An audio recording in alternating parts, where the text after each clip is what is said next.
नमस्कार, आप देख रहे हैं 4 PM और मैं हूं आपके साथ निधि तिवारी। आर्टिकल 370 के नाम पर सदन में खड़े होकर छाती ठोकने वालों ने हमें अनाज छोड़ दिया। पहलगाम आतंकी हमले में मारे गए शुभम द्विवेदी की पत्नी ने जब डायरेक्ट गृह मंत्री अमित शाह पर हमला बोला तो शाह भी जवाब देने को मजबूर हो गए। एक तरफ अमित शाह का बयान निकलकर सामने आया तो दूसरी ओर राहुल गांधी शुभम द्विवेदी की पत्नी के साथ खड़े हो गए। और इसके बाद राहुल गांधी कैसे भड़के, आपको बयान सुनाएंगे। अमित शाह आखिर क्यों आतंकी हमले के 9 दिनों के बाद जवाब देने को मजबूर हुए, उस पर भी आएंगे। लेकिन खबर में सबसे पहले पहलगाम आतंकी हमले में पहली गोली से मारे गए शुभम द्विवेदी की पत्नी को सुनिए। हमारी देश ने हमें वहां पे अनाथ छोड़ दिया था। उस जगह पे हमारी सरकार ने हमें वहां अनाथ छोड़ दिया था, हमारी आर्मी ने हमें वहां अनाथ छोड़ दिया था। क्योंकि माँ बाप घर पे सुरक्षा करते हैं, देश में सुरक्षा तो वही करते हैं ना, उन्हीं को तो हम बोलते हैं कि हमें सुरक्षित रखेंगे। वहां पे अनाथ कर दिया था उन्होंने। तो सुना आपने, शुभम की पत्नी ऐशान्या ने अब तो डायरेक्ट कह दिया है कि हमें अनाथ कर दिया, कोई नहीं था सुरक्षा के लिए, हम तो अमित शाह और सरकार के भरोसे घूमने गए थे, उन्होंने ही हमें अनाथ छोड़ दिया।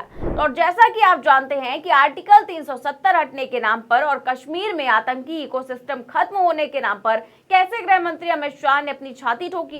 अब उसी 56 इंच की छाती की आतंकी हमले में मारे गए शुभम की पत्नी ने हवा निकाल दी है। कानपुर के रहने वाले शुभम द्विवेदी की शादी का भी जश्न भी खत्म नहीं हुआ था कि अर्थी सज गई। शुभम की पत्नी लगातार चीख रही है, चिल्ला रही हैं कि मेरे पति को शहीद का दर्जा दिया जाए, गुहार लगा रही हैं, लेकिन कोई सुनने वाला नहीं है। उनका कहना है कि बदला चाहिए वरना मर जाऊंगी।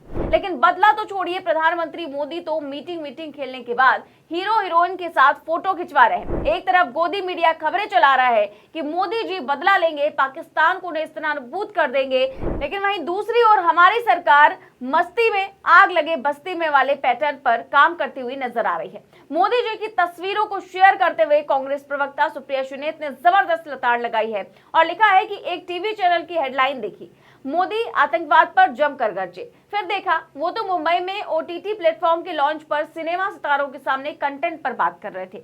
ये मीडिया वाले बहुत अफवाह उड़ाते हैं। तो एक तरफ मोदी जी फोटो सेशन करवा रहे हैं, दूसरी ओर नेता प्रतिपक्ष राहुल गांधी पहलगाम हमले में मारे गए लोगों के आंसू पोंछते हुए नजर आ रहे हैं। पहली गोली मारी है उसको, पहली गोली तो आतंकवादियों ने पहली गोली कपल्स को ये टारगेट किया था कि उसकी पत्नी के सामने उसके पति की हत्या करें और उसको दिखाएं। जा करके महिलाओं को बोलते थे कि जाके अपनी गवर्नमेंट को बताओ मैं तेरे पति को मार रहा हूँ। आप लोग तो हमारे दर्द को सबसे ज्यादा समझेंगे। हमें कुछ नहीं चाहिए सरकार से, हमें सिर्फ ये चाहिए जो देश के लिए उसके प्राण गए, जिसमें चाहिए सम्मान चाहिए और वो आप दिला सकते हैं। तो आप देख सकते हैं कि एक तरफ शुभम की पत्नी ने गृह मंत्री अमित शाह को आईना दिखाया है, तो वहीं दूसरी ओर शुभम के पिता ने राहुल गांधी से सपोर्ट मांगा है। कहना है कि आप हमारा दर्द समझ सकते हैं, आपकी दादी जिंदा होती तो ये नहीं होता। खबर भी मौजूद है, खबर देखिए ABP की, इसमें लिखा भी हुआ है कि आपकी दादी जिंदा होती तो नहीं होता पहलगाम हमला, राहुल गांधी से बोले शुभम द्विवेदी के पिता। और जिस पार्टी के खुद के नेताओं को PM मोदी से उम्मीद नहीं है, पार्टी के दिग्गज सुब्रमण्यम स्वामी का कहना है कि बदला लेना PM मोदी से ना हो पाएगा। उन लोगों की हवाबाजी पर क्या ही भरोसा किया जाए। हमारे 27 नागरिकों का जान लेकर ये लड़ाई जीते हो। मैं सभी आतंक फैलाने वालों को कहना चाहता हूं कि लड़ाई का अंत नहीं है, एक मकाम है। हर व्यक्ति को चुन चुन कर जवाब भी मिलेगा, जवाब भी लिया जाएगा।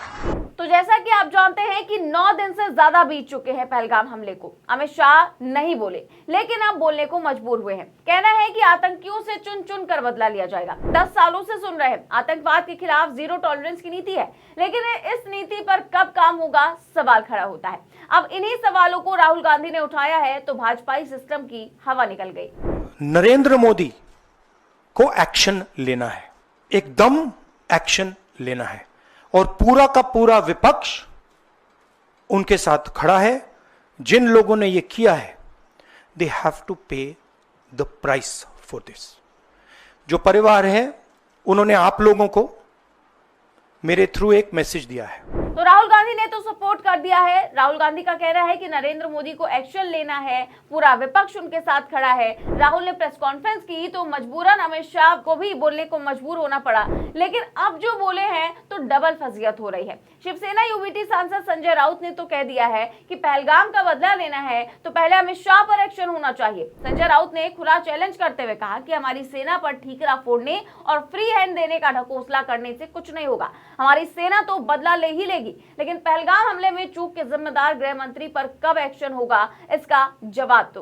तो ऐसा क्या कह दिया है संजय राउत ने कि तहलका मच गया है। मैं आपको बयान का मेन पॉइंट पढ़कर भी सुना भी देती हूँ। आर्मी तो कश्मीर में है, फिर भी पहलगाम हमला हुआ। आर्मी के ऊपर छोड़कर आप जिम्मेदारी से भाग नहीं सकते। अगर बदला लेना है और सच्ची श्रद्धांजलि देनी है तो गृह मंत्रालय पर एक्शन लिया जाना चाहिए। इंटेलिजेंस क्यों फेल हुआ और आप क्या कर रहे थे? अगर सरकार किसी और की होती और इसमें से कोई गृह मंत्री होता तो बीजेपी पूरे देश में हंगामा कर देती। तो देश बदला चाहता है, देश जवाब चाहता है, देश एक्शन चाहता है। इस बार सिर्फ हवाबाजी नहीं चलेगी, जवाबदेही होनी चाहिए। तो क्या ये सरकार मारे गए परिवारों को जवाब देगी? क्या बदला लेगी? और क्या अब तक एक्शन नहीं हो जाना चाहिए था? इन सभी सवालों के जवाब में हमें पूरी रिपोर्ट पर आपकी क्या राय है, हमें कमेंट बॉक्स में जरूर बताएं। चैनल को जरूर से जरूर सब्सक्राइब करें और ज्वाइन भी करें। नमस्कार।